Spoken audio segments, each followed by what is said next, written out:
اگر آپ 3 کروڑ مالیت کے جدید ٹیکنالوجی کورسز صرف 2500 روپے سالانہ میں کرنا چاہتے ہیں تو نیچے ڈسکرپشن میں دیے گئے النافع کے لنک پر کلک کر کے اپنی یا اپنے بچوں کی رجسٹریشن فوراً کروائیں اور دنیا کی جدید ترین کورسز کروانے والے آن لائن پلیٹ فارم النافع کا حصہ بن جائیں۔ السلام علیکم ناظرین، اگلا ہمارا جو ہے نا وریدی گچھے، یہ جلد کے اوپر ہوتی ہیں، جس سے نبض ہم دیکھتے ہیں تو وہاں سے خون آتا ہے، شریانیں ہوتی ہیں اور واپسی وریدوں کے ذریعے خون پھر بھی دل کی طرف جاتا ہے۔ تو وہ بعض اوقات وریدوں کے اندر ایک کمزوری ہوتی ہے، جگر کمزور ہو جاتا ہے تو وریدی گچھے بن جاتے ہیں، وہاں خون جمع ہوتا ہے، اوپر نہیں اٹھتا، وہ کلاٹ آ جاتے ہیں، وریدوں کے اندر کلاٹوں کی وجہ سے وہ وہاں گچھے بن جاتے ہیں۔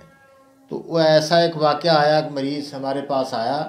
اس کا کندھوں کے پیچھے سے کافی وہ 2 انچ اس کو سوزش آ چکی تھی۔ تو وہ کافی علاج میڈیکل کا بھی کیا انہوں نے، تو میں نے صرف 5 ملین کی اس کو 2 خوراکیں دیں،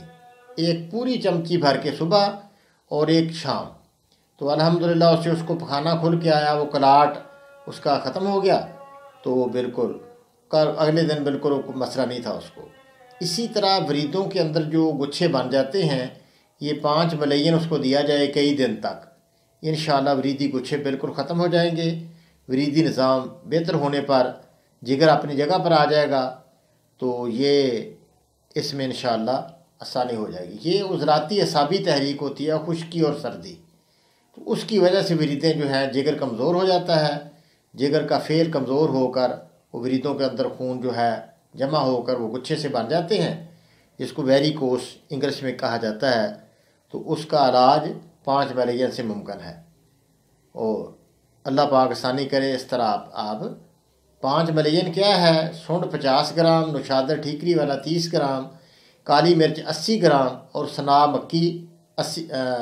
سونڈ 50 گرام، نوشادر 30 گرام، کالی مرچ 10 گرام، سنا مکی 80 گرام، اس طرح اس کو باریک کر کے آدھا چمچ عموماً اس کی خوراک ہے، صبح دوپہر شام۔ اگر پکھانے لگ جائیں تو تھوڑا کم کر دیں، 1/4 حصہ بھی کر دیں، پھر بھی یہ کافی ہوتا ہے۔ بہت سے ہم کام اس سے لیتے ہیں، تو اس کا علاج بھی اسی 5 ملین سے ممکن ہے۔